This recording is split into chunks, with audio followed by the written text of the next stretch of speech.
Rudolph Rizzolli, you are a member of the board at Sixt Leasing.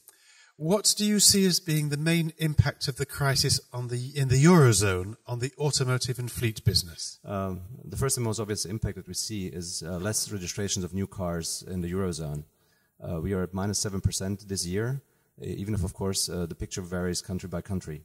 While in the southern European countries we have, of course, more effect, and even France is at -8%, Germany is at around 0%, and UK is even growing by 12%.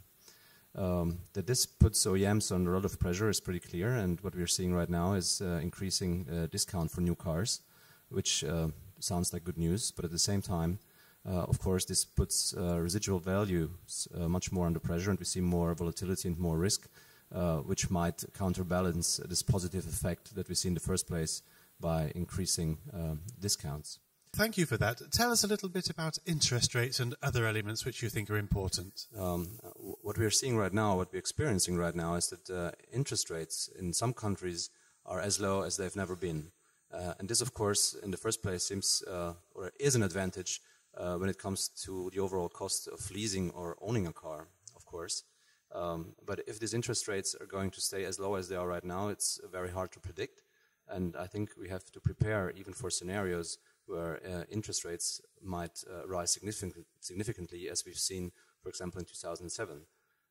So what I believe is that the level of uncertainty these days is really high, as I said before, due to the residual values as well as the evolution of interest rates. And so as we as a leasing company, I think what we have to do is to dominate this level of uncertainty for our customers. Thank you.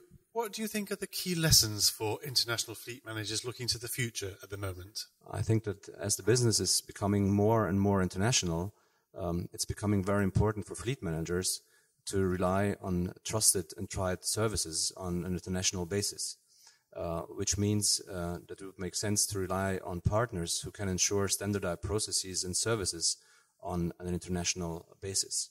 This because, of course, it reduces the level of complexity and complexity cost, and also gives a better transparency on the overall fleet on an international basis.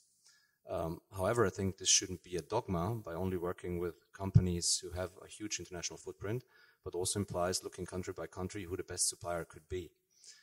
Meaning that it could make sense to work with a classical local hero in one market and just have this player adapt to international standards and processes that the customer needs.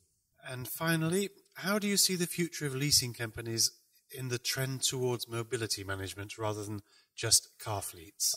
I think what is pretty clear is that the financing bit that the leasing company covers is becoming less and less important.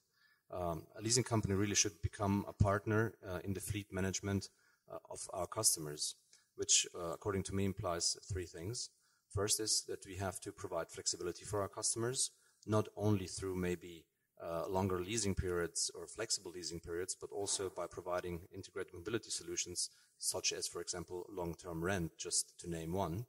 The second is that we should be able to provide our customers with transparency and advice, transparency in cost, and then advice, not only passive advice, but also active advice, maybe by driver's management. And the third thing, of course, and this is the main task of the leasing company, is to provide a fixed cost base with which our customers can calculate. Rudolph Rizzolli, thank you very much for sharing those ideas with us.